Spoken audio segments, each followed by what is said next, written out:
bitches before the end of the review?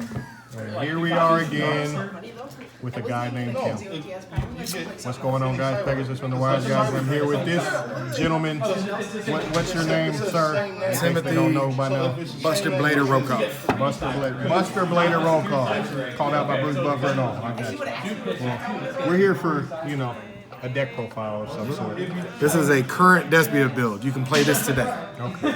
Not future, right? No, this is a real build. Last Friday, Saturday, and including today, I played 16 matches, went X2. Last week, got first place, went undefeated on Friday. So, yeah, it's pretty fun, actually. I was shocked on how well it did. So, we're going to get into this beautiful deck. Alrighty. Let's jump into it. Alrighty. Mandatory, nothing's changed. Your searcher, none more, none less. It's also a negate during your opponent's turn if the fusion monster goes to the grave. Very great card. Great card to rock with. I always played at 3. A lot of people are playing it at 2. Being able to add a Despia monster or banishing it to add back a Despia spell or trap from the grave back to your hand is broken.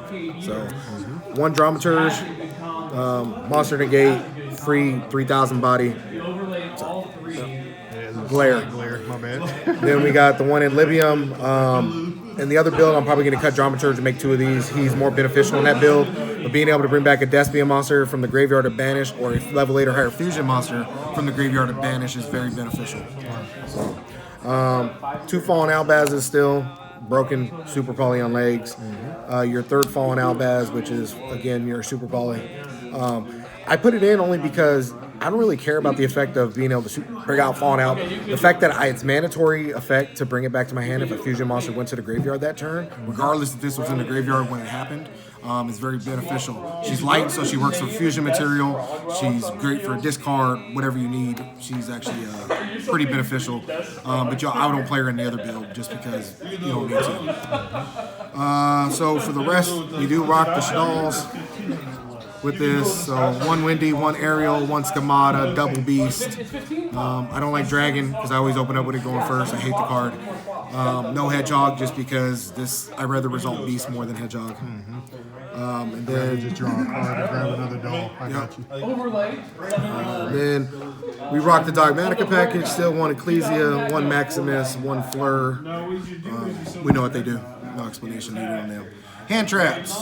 Probably have you? I just want because I remembered you said something. Have you adjusted your ratio of Dogmatika at all with Nadir being a 2, or is it like not? All I did was when Nadir went to 2, all I did was cut the one obviously Nadir and put Gold Sark in because Gold Sark works with it. So you don't have to mess with it. It's fine. You can resolve Maximus without even doing Nadir Servant. So it's pretty good. Best hand trap in the game I think right now is Lancia. Stops PK. Yeah, you have to main, and it's light, so it works with the fusion stuff. And then I main 2 Nibs. Again, it's light, works with the fusions, and being able to stop your opponent is pretty gross. Spells and traps. Best opener, because it says it in the name, branded opening. It's don't discard for cost. So you trigger all your Shaddolls, you trigger Tragedy, special summon or add a Despia monster from your deck. It also protects your fusion monsters when they're destroyed by card effect. It's an incentive effect. 2 branded in reds. You could play 3, doesn't really matter. 2 only because you can always get it back and the game doesn't really go that long anymore. So 2 is all you need, but this is how you can make Guardian Chimera during your opponent's turn. It's pretty broken. I rock 2 field spells. Open it up with it, it's fine. I'd like not having to search it. And this one, the field spell is actually very important in this build, only because you don't have the new structure that crap out yet. 2 Allures, because it works with Tragedy. It's a free pot of greed, basically. So, 1 Gold Sark, that's what I replaced the 3rd Nadir with. Banish Tragedy effect, start off. Then we go 2 Nadirs. I like the one where he's crawling. No, not 3? No, not 3. Okay. 3 was pretty good, but hey, why didn't the scrub play 3? Do you know? I don't know either, man. So these are my different ratios that a lot of people are different on. I like it at this ratio, so I play 1 Super Poly, kills PK, 1 Shaddoll Fusion, and then 1 El Shaddoll Fusion. I don't really like seeing this card, but it does. When it pops up, it's great. When it doesn't, I don't care. I do side the other 2 super polys, so when I side in the other 2 super polys, I just side these 2 cards So you out. just hope that you don't draw one of these? This one actually I don't mind, because if I have a Shaddoll in hand, it's live, and I can do it during draw phase, whatever the case may be. So it just got to be connected. I got you. And then 1 Foolish Burial, again, works with Shaddolls, work with Tragedy. And then your last spell is Call by the Grave, because it's at 1, unfortunately. Last 2 hand traps we play are 2 Imperms. I think Imperm is very strong in this. Again, against PK Brave Token, Nib and Imperm, you get to kill them. Because you activate Nib, they chain their Omni Negate, chain Imperm, and it resolves. And then the last 2 traps, obviously 1 Schism, 1 Punishment. No explanation needed on those. We all know what they do by now. Right. Trap trick this time. Nope. Extra deck. You gotta do the sleeves because they're beautiful. We'll see. I'm playing 1 Titaniclad, 1 Albion. I usually send them off of Maximus just so I could set my Branded in red and then finish my Ecclesia play. Very rarely I can make them, but I do. They're there. I went ahead and put him in only because it's more of a generic.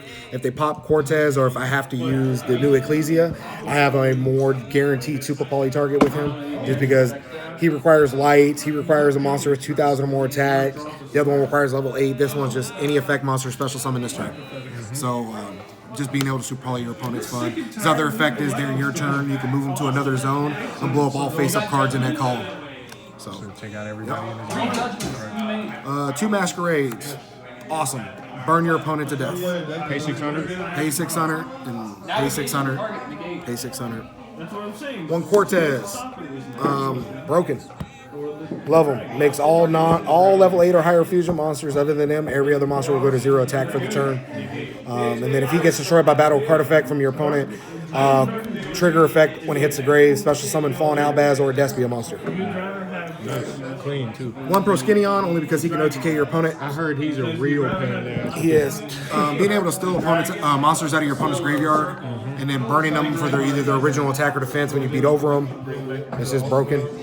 My new guy, love him. He's at 2 in this. Guardian Chimera. He came out. Yeah, no more proxy. He's broken. Making 1 during your opponent's turn, drawing 1, popping 2 is great, and then you get to chain block it, if you banish Despia or whatever the case may be with it. And then making another one on your turn with the field spell, and then you just kill your opponent. I can hear you laughing almost with it. It's just funny. Then we play 2 Winda, because it's still a great win con. Hurt your opponent to out it. 1 Construct, 1 Ab Cologne. Machine one real quick. I have to leave. I'm doing a profile. 1 Starving Venom for the super poly target. And technically, they're all technical super poly targets except for Guardian Chimera and our last one, Intis. So that's just for your punishment play. Alrighty. Then side real quick, because I main 2, there's your 3rd. Skullmeister, I think, is very strong. It stops the Eldritch traps. It stops anything that activates Engrave. It's not once per turn. We need you for a hand trap breakdown video, bro. You got all kind of hand Yeah, I like them. I had to trade my secret ogres to get them, so 2 ogres, ogre strong as shit. Give this video 50 likes. Yeah. We'll have a hand trap breakdown video. Yeah.